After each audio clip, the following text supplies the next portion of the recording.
पाऊस पडला की आपल्याला भजी खाण्याची आठवण होते। भज्याचा सुगंध आला की लगेच भजी खाण्याची इच्छा होते। तर आपण मस्त जाळीदार, टम्म फुगलेले, खुसखुशीत गोल कांदा भजी आज बनवणार आहोत। त्यासाठी 2 वाटी बेसन पीठ,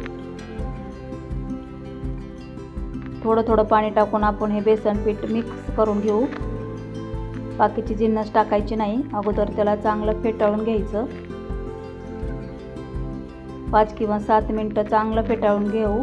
जेवढं चांगलं फेटाळू आपण तेवढं चांगले भजे होतात। यामध्ये गोल कापलेला कांदा,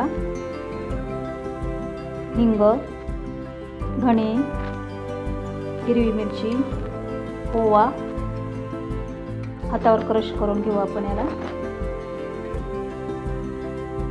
कोथिंबीर, मीठ चवीप्रमाणे मीठ टाकायचं, थोडीशी हळद, थोडं लाल तिखट, जास्त टाकायचं नाही हळद आणि तिखट, कलर लाल होतो। चांगलं हलवून घेऊ, याला मिक्स करून घेऊ।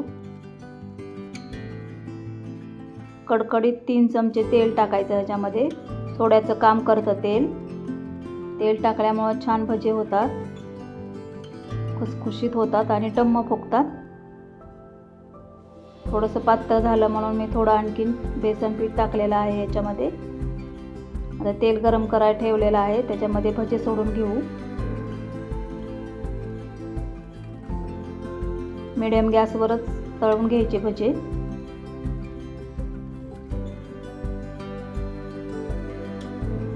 बघा किती छान भजे होतात, तेलात टाकताच टम्म फुगतात। कलरवरूनच लक्षात येत असेल की भज्यामध्ये हळद आणि तिखट कमी टाकलेलं आहे।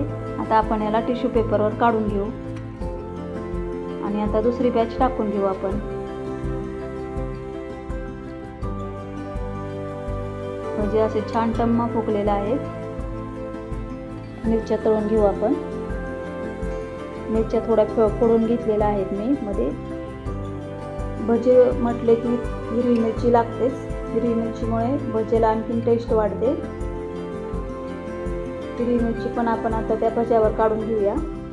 गाड्यावर जशी मिळतात तशीच भजी तयार झाली आहे। आता येणाऱ्या सणाला अशी भजी बनवून बघा। भेटूया मग आपण नेक्स्ट व्हिडिओमध्ये।